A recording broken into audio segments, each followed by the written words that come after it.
আসসালামু আলাইকুম। কাফেলা চ্যানেলে আপনাকে স্বাগতম। ইসলামের গৌরবময় ইতিহাস ঐতিহ্য নিয়ে সাজানো আমাদের ভিডিও। আমাদের আজকের ভিডিওতে আমরা জানব এক সংগ্রামী নারী সাহাবীর বীরত্বের ইতিহাস নিয়ে। ইসলামের সোনালী ইতিহাস রচনায় যেসব নারীর আত্মত্যাগ সবচেয়ে বেশি, তাদের একজন উম্মে উমারা নুসাইবা বিনতে কাব রাদিয়াল্লাহু আনহু। তিনি একজন বিশিষ্ট আনসারী নারী সাহাবী। মদিনার প্রসিদ্ধ আনসার গোত্র বনু নাজ্জারে তার জন্ম। হিজরতপূর্ব মদিনায় যেসব নারী প্রথমে ইসলাম ধর্ম গ্রহণ করেছিলেন, তিনি ছিলেন তাদের অন্যতম। মক্কার অদূরে পাহাড়ি উপত্যকায় বায়াতে আকবায়ে সানিয়ায় নামে যে ঐতিহাসিক বায়াত সম্পূর্ণ হয়েছিল, তিনি তার প্রথম সারির সদস্য। ষষ্ঠ হিজরিতে হুদাইবিয়া নামক স্থানে যে বায়াতে রিদওয়ান সম্পূর্ণ হয়েছিল, সেখানেও তার অংশগ্রহণ ছিল স্বতঃস্ফূর্ত। কীর্তিময় সংগ্রামী এই মহিষী নারীর বীরত্বগাথা ইতিহাস নিয়েই আমাদের আজকের আয়োজন। ইসলামের ইতিহাসে উহুদ যুদ্ধ ছিল বিরাট শিক্ষণীয়। সামান্য অবহেলায় যুদ্ধটি মুসলমানদের হাতছাড়া হয়ে যায়। চরম সংকটময় মুহূর্তে সাহাবীরা আত্মত্যাগের যে দৃষ্টান্ত দেখিয়েছেন, পৃথিবীর ইতিহাসে তার কোনো উদাহরণ নেই। প্রায় ৭০ জনেরও বেশি সাহাবী শহীদ হন এই যুদ্ধে। রক্তক্ষয়ী সেই যুদ্ধে নারী সাহাবী নাসিবা বিনতে কাব রাদিয়াল্লাহু আনহু এর ভূমিকা ছিল উল্লেখযোগ্য।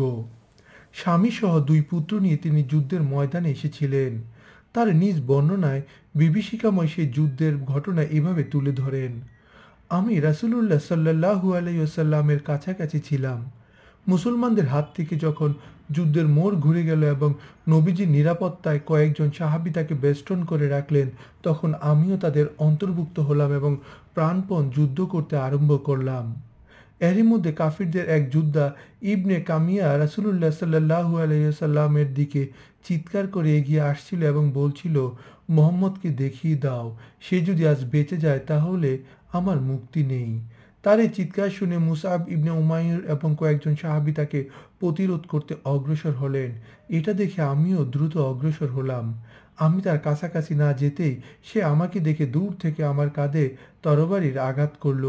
তরবারির আঘাতে কাঁধে গভীর ক্ষত সৃষ্টি হলো। প্রচণ্ড ব্যথাও করছিল, কিন্তু আমি হাল ছাড়িনি, বরং পাল্টা আক্রমণ করলাম। কিন্তু আল্লাহর দুশমন সেদিন বর্ম পরিহত থাকায় আমার হাত থেকে বেঁচে যায়। সংগ্রামী এই নারী কেবল নবীজি সাল্লাল্লাহু আলাইহি ওয়াসাল্লাম জীবিত থাকা অবস্থায় ইসলামের জন্য নিবেদিত প্রাণ ছিলেন না, বরং নবীজির মৃত্যুর পর হযরত আবু বকর সিদ্দিক রাদিয়াল্লাহু আনহু এর খেলাফতকালে মিথ্যা নবুয়তের দাবিদার মুসাইলামাতুল কাজ্জাবের বিরুদ্ধে যে বাহিনী পাঠানো হয়েছিল, তাতেও তিনি স্বতঃস্ফূর্ত অংশগ্রহণ করেন। সাহাবীদের জীবনীর উপর লিখিত কিতাব উসদুল গাবাহতে সে যুদ্ধে তার বীরত্বগাথার কথা এভাবে তুলে ধরা হয়েছে: মুসাইলামার বিরুদ্ধে যে সৈন্যবাহিনী প্রেরিত হয়েছিল, তার অন্যতম যোদ্ধা ছিলেন নাসিবা রাদিয়াল্লাহু আনহু।